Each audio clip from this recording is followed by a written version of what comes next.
નમસ્કાર દોસ્તો, સુપરફાસ્ટ તાજા સમાચારમાં તમારું સ્વાગત છે। દેશ, દુનિયા અને ગુજરાતના તાજા, મોટા અને સૌથી મહત્વપૂર્ણ સમાચાર જાણીએ તે પહેલા તમે ચેનલમાં નવા હોય તો ચેનલને જરૂરથી સબસ્ક્રાઇબ કરીને વિડીયોને લાઇક કરી દેજો।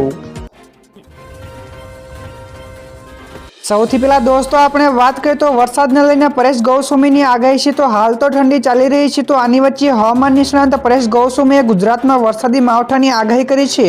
તો તે અનુસાર ફેબ્રુઆરીના પહેલા અઠવાડિયામાં રાજ્યના ઘણા બધા વિસ્તારોમાં વરસાદ પડી શકે છે। તો એક વેસ્ટર્ન ડિસ્ટર્બન્સના કારણે ગુજરાત ઉપર એક અસ્થિરતા સર્જાશે, તો જેને લઈને ગુજરાતના ઘણા બધા વિસ્તારોની અંદર 3, 4 અને 5 ફેબ્રુઆરી દરમિયાન માવઠાની સંભાવના છે।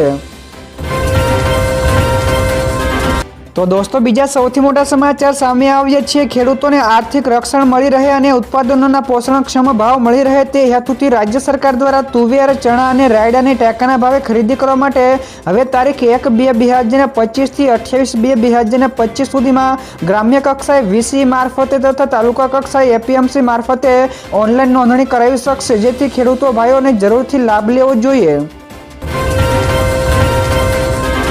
તો દોસ્તો ત્યાર પછી આગળ વધુ એક સૌથી મોટા સમાચાર મળ્યા છે। બજેટ 2025માં રક્ષા બજેટ એટલે કે સંરક્ષણ બજેટમાં વધારાની આશા છે। જી હા દોસ્તો, આ વખતે રક્ષણ બજેટમાં વધારવાની આશા છે। તો ગયા નાણાકીય વર્ષમાં સંરક્ષણ બજેટ 6.21 લાખ કરોડ રૂપિયાનું હતું, તો આ વખતે તે વધારીને 7 લાખ કરોડ રૂપિયા થવાની શક્યતા છે। તો આ વખતે સંરક્ષણ બજેટમાં વધારાની આશા છે। તો ગયા નાણાકીય વર્ષમાં સંરક્ષણ બજેટ 6.21 લાખ કરોડ રૂપિયા હતું, તો આ વખતે તે વધીને 7 લાખ કરોડ રૂપિયા શક્યતા છે। તો ભારતના વધતા સુરક્ષા પડકારો અને વૈશ્વિક અસ્થિરતાને ધ્યાનમાં રાખીને આ નિર્ણય લેવા શકે છે। તો દોસ્તો બીજા સૌથી અગત્યના સમાચાર સામે આવ્યા છે। દિલ્હીમાં આમ આદમી પાર્ટીની મહત્વપૂર્ણ જાહેરાતો, જેમાં છે રોજગાર ગેરંટી, મહિલાઓને દર મહિને 2100 રૂપિયા, વૃદ્ધોને મફત સારવાર, ખોટા પાણી બિલ માફ, 24 કલાક પાણી, યમુના નદીના સફાઈ તેમજ સારા રસ્તાઓ, વિદેશમાં અભ્યાસ કરતા દલિત બાળકોનો ખર્ચ સરકાર ઉઠાવશે, તો ભાડૂતોને પણ મફત વીજળી અને પાણી પૂરી પડાશે, તો પૂજારીઓ અને ગ્રંથીઓને પણ દર મહિને રૂપિયા 18,000, તો દીકરીઓના લગ્ન માટે ઓટો ચાલકોને રૂપિયા 1 લાખ, વિદ્યાર્થીઓને મફત બસ સેવા તેમજ મેટ્રોમાં પણ 50% ડિસ્કાઉન્ટ જેવી જાહેરાતો કરવામાં આવી છે। તો દોસ્તો તમારા મતે શું ખરેખર આમ આદમી પાર્ટી આ બધી જાહેરાતો પૂર્ણ કરશે કે નહીં? ફટાફટ નીચે અમને કોમેન્ટમાં જણાવજો। ત્યાર પછી દોસ્તો આગળ વધુ એક સૌથી અગત્યના સમાચાર, એએમટીએસ માટે 705 કરોડનું બજેટ મંજૂર થયું। જી હા દોસ્તો, એએમસી દ્વારા એએમટીએસ માટે 705 કરોડનું બજેટ મંજૂર કર્યું છે। તો 2025માં 445 જેટલી નવી એસી બસ તેમજ 4 ડબલ ડેકરની બસ ઉમેરાશે। તો વિધવા બહેનોને ટિકિટમાં 50% અને ધોરણ 10મું પૂર્ણ કરેલા વિદ્યાર્થીઓને 85%ની રાહત પણ આપવામાં આવશે, તો જેનો અમદાવાદીઓને સીધો ફાયદો થશે।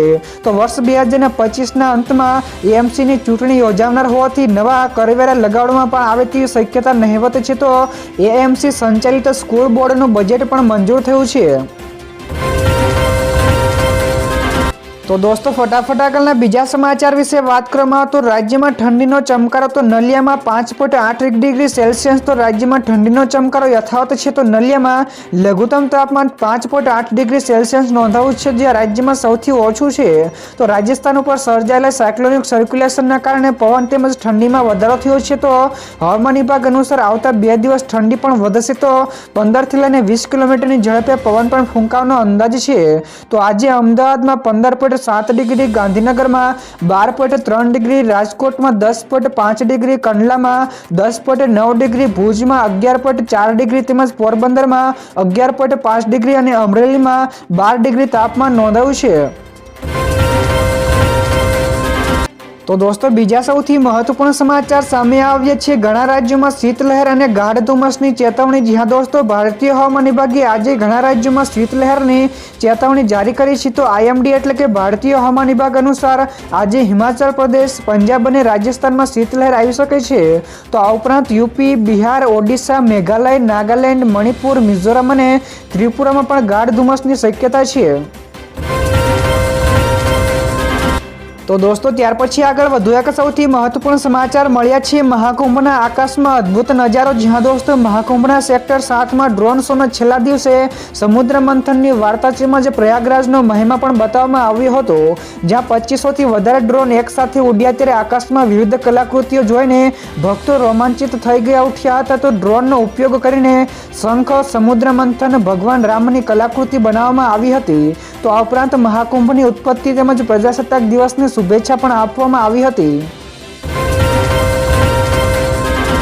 તો દોસ્તો ત્યારબાદ આ સિવાયના બીજા સમાચારની ઝડપથી વાત કરવામાં તો ચૂંટણી પહેલા ઈસુદાન ગઢવીએ કહી દીધી મોટી વાત। જ્યાં દોસ્તો ગુજરાતમાં હવે સ્થાનિક સ્વરાજ્યની ચૂંટણીની તૈયારીઓ ચાલી રહી છે, તો જેને લઈને ભાજપ સામે લડવા આમ આદમી પાર્ટી કોંગ્રેસ સાથે ગઠબંધન કરવા પણ તૈયાર છે। તો આમ આદમી પાર્ટીના પ્રમુખ ઈસુદાન ગઢવીએ જણાવ્યું કે કોંગ્રેસ સાથે લોકસભામાં આમ આદમી પાર્ટીએ ગઠબંધન અને ટેકો પણ આપ્યો હતો, તો બંને પાર્ટી અલગ ચૂંટણી લડે તો ભાજપને ફાયદો થશે। તો આમ આદમી પાર્ટી ભાજપને હરાવવા માટે કોંગ્રેસ સાથે રહીને ચૂંટણી લડવા માટે તૈયાર છે, તો સ્થાનિક લેવલે પ્રપોઝલ પણ આવશે તો અમે સ્વીકારીશું તેમ પણ જણાવ્યું હતું। તો દોસ્તો બીજા સૌથી મોટા સમાચાર સામે આવ્યા છે। ઐતિહાસિક દિવસ તો યુનિફોર્મ સિવિલ કોડ લાગુ થયો। જ્યાં દોસ્તો ઉત્તરાખંડના લોકો માટે ગઈકાલનો દિવસ ઐતિહાસિક હતો। તો મુખ્યમંત્રી પુષ્કરસિંહ ધામીએ પોતાની ચૂંટણીના વચનોને પૂર્ણ કરીને રાજ્યમાં સમાન નાગરિક સંહિતા એટલે કે યુસીસી લાગુ કરી છે। તો આ સાથે જ ઉત્તરાખંડ સ્વતંત્રતા પછી આવું કરનારું દેશનું પ્રથમ રાજ્ય બન્યું છે। તો સીએમ ધામીએ કહ્યું કે એ યુસીસી સમાજનો એકરૂપતા લાવશે અને તમામ નાગરિકો માટે સમાન અધિકારીઓ અને જવાબદારીઓને પણ સુનિશ્ચિત કરશે। તો દોસ્તો ત્યાર પછી આગળ વધુ એક સૌથી મોટા સમાચાર મળ્યા છે ટાઈમ અંગે સરકારનો સૌથી મોટો નિર્ણય। જ્યાં દોસ્તો સરકાર દેશભરમાં એક દેશ એક સમય યોજનાને અમલમાં લાવવા માટે તૈયારી કરી રહી છે। તો નવા કાયદા હેઠળ ભારતીય માનક સમય એટલે કે આઈએસટી બધા સરકારી તેમજ કોમર્શિયલ દસ્તાવેજોમાં ફરજિયાત રહેશે। તો ગ્રાહક મંત્રાલયે 14 ફેબ્રુઆરી સુધી સૂચનો માંગ્યા છે। તો નવા નિયમ ભંગ કરનારાને દંડનો પણ સામનો કરવો પડશે। તો આ ડ્રાફ્ટ અનુસાર વેપાર, ટ્રાફિક, સરકારી કાર્યો, નાણાકીય વ્યવહારો અને તમામ ક્ષેત્રોમાં આઈએસટીનું પાલન કરવાનું રહેશે। તો દોસ્તો બીજા સૌથી અગત્યના સમાચાર સામે આવ્યા છે। સોના અને ચાંદીની ચમક ઘટી તો ભાવમાં કડાકો। જ્યાં દોસ્તો ગઈકાલે સોના અને ચાંદીના ભાવમાં ઘટાડો જોવા મળ્યો છે। તો India Boolean and jewellers association એટલે કે આઈબીજીએના અનુસાર 24 કેરેટ સોનાના 10 ગ્રામનો ભાવ 300 રૂપિયા ઘટીને 80,048 રૂપિયા થઈ ગયો છે। તો અગાઉ તે 80,348 રૂપિયા હતો। તો ચાંદીના ભાવમાં પણ ગઈકાલે ઘટાડો જોવા મળ્યો હતો। તો તે પણ 1355 રૂપિયા ઘટીને 89,856 રૂપિયા પ્રતિ કિલોએ થઈ ગયું છે। તો અગાઉ ચાંદીની કિંમત 91,211 રૂપિયા હતી। ત્યાર પછી દોસ્તો આગળ વધુ એક સૌથી અગત્યના સમાચાર મળ્યા છે ડોનાલ્ડ ટ્રમ્પની બાંગ્લાદેશ ઉપર મોટી કાર્યવાહી। જ્યાં દોસ્તો ડોનાલ્ડ ટ્રમ્પે બાંગ્લાદેશ વિરુદ્ધ સૌથી મોટી કાર્યવાહી કરી છે। તો ટ્રમ્પે તાત્કાલિક અસરથી બાંગ્લાદેશને આપવામાં આવતી તમામ સહાય બંધ કરી દીધી છે। તો ટ્રમ્પના એક્ઝિક્યુટિવ ઓર્ડરમાં બાંગ્લાદેશને આપવામાં આવતી તમામ સહાય તાત્કાલિક ધોરણે સ્થગિત કરવાના આદેશો પણ આપવામાં આવ્યા છે। તો આ આદેશથી બાંગ્લાદેશને અપાતી સહાય રોકવાની સાથોસાથ તમામ પ્રકારના પ્રોજેક્ટ્સને પણ ઉપર રોક લગાવી દેવામાં આવી છે। તો દોસ્તો ફટાફટ આગળના બીજા સમાચાર વિશે વાત કરવામાં આવે તો કાશીમાં ભક્તોનો ધસારો વધ્યો તો તૂટ્યા રેકોર્ડ। જ્યાં દોસ્તો મહાકુંભના પ્રભાવથી કાશી વિશ્વનાથ ધામમાં ભક્તોની ભીડમાં ઐતિહાસિક વધારો થયો છે। તો દરરોજ આશરે 3.5 એટલે કે 3.5 લાખ કરતાં પણ વધારે શ્રદ્ધાળુઓ દર્શન માટે આવી રહ્યા છે। તો પ્રમુખ માર્ગ એટલે કે મુખ્ય માર્ગ ઉપર 2 કિલોમીટર લાંબી લાઈનો પણ જોવા મળે છે। તો પ્રયાગરાજ કુંભ સ્નાન પછી શ્રદ્ધાળુઓ કાશી પહોંચતા મંદિર પરિસર નજીક મોટા વાહનો પર પણ પ્રતિબંધ અને શાળાઓને પણ 5મી ફેબ્રુઆરી સુધી ઓનલાઈન કરવામાં આવી છે।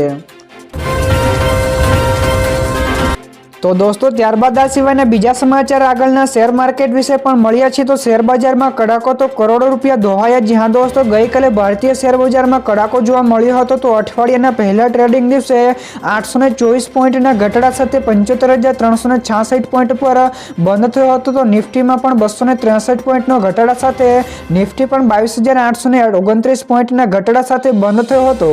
તો સેન્સેક્સમાં સમાવિષ્ટ 30 શેરોમાંથી ફક્ત 5 શેરો લીલા નિશાન સાથે બંધ થયા હતા।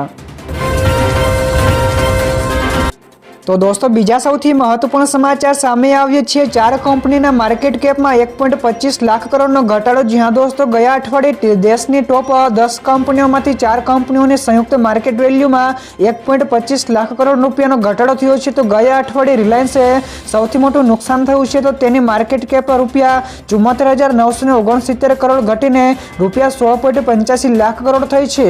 તો આ ઉપરાંત LICની માર્કેટ કેપમાં રૂપિયા 21,251 કરોડ તેમજ SBIનું માર્કેટ કેપ રૂપિયા 17,626 કરોડ, ICICI બેંકનું પણ માર્કેટ કેપ રૂપિયા 11,549 કરોડ રૂપિયા ઘટ્યું છે।